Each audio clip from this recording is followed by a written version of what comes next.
ഹരേ കൃഷ്ണ. സർവം കൃഷ്ണാർപ്പണമസ്തു. രാധാകൃഷ്ണൻ. നാം എപ്പോഴും ശ്രദ്ധിച്ചു നോക്കുകയാണെങ്കിൽ ജനങ്ങൾ കൃഷ്ണരാധ എന്ന് പറയുന്നതിന് പകരം രാധാകൃഷ്ണ എന്ന നാമമാണ് പറയാറുള്ളത്. ഇതിന് പിന്നിൽ ഒരു വലിയ രഹസ്യമുണ്ട്. ഭഗവാൻ സ്വയം അറിയാവുന്നതാണത്. രാധയുടെ മാഹാത്മ്യം അറിയാത്തവരാണ് കൃഷ്ണ കൃഷ്ണ എന്ന് ജപിക്കുന്നത്. അവർ സ്വന്തം സമയം വെറുതെ ചെലവിടുന്നു. ശ്രീമദ് ദേവി ഭാഗവതത്തിൽ പറയുന്നുണ്ട്, ഏതൊരു ഭക്തനാണോ രാധയുടെ നാമം സദാ ചൊല്ലുന്നത് അവരുടെ പ്രാർത്ഥന ഭഗവാൻ വേഗം കേൾക്കുന്നു. അതുകൊണ്ട് ആദ്യം രാധയെ വിളിച്ചു വേണം കൃഷ്ണനെ പ്രാർത്ഥിക്കാൻ. എവിടെയാണോ ശ്രീ ഭഗവതി രാധാദേവി ഇരിക്കുന്നത് അവിടേക്ക് കൃഷ്ണൻ സ്വയം നടന്നു വരും. പുരാണങ്ങളിൽ പറഞ്ഞതനുസരിച്ച് ഭഗവാൻ കൃഷ്ണൻ സ്വയം പറയുന്നു രാധ തൻ്റെ ആത്മാവാണെന്ന്. ആ രാധയിൽ ഞാനും എന്നിൽ രാധയും വസിക്കുന്നു.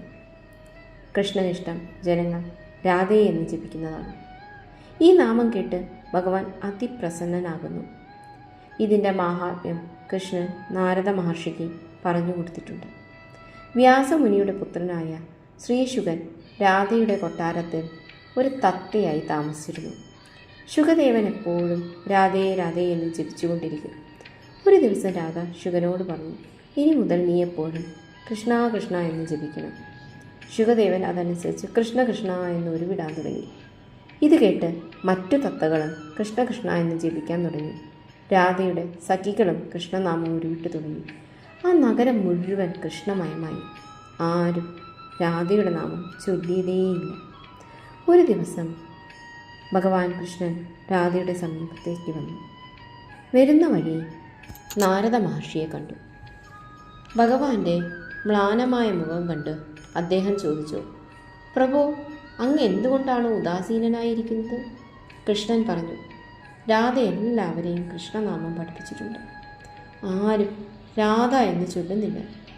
ഞാൻ പ്രസന്നനാകുന്നത് രാധാനാമം കേൾക്കുമ്പോഴാണ്.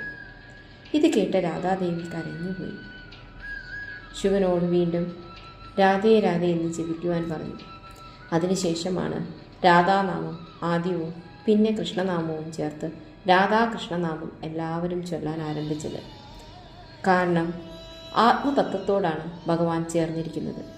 ഈ ആത്മതത്വം രാധ തന്നെയാണ് ഈ ജീവനും.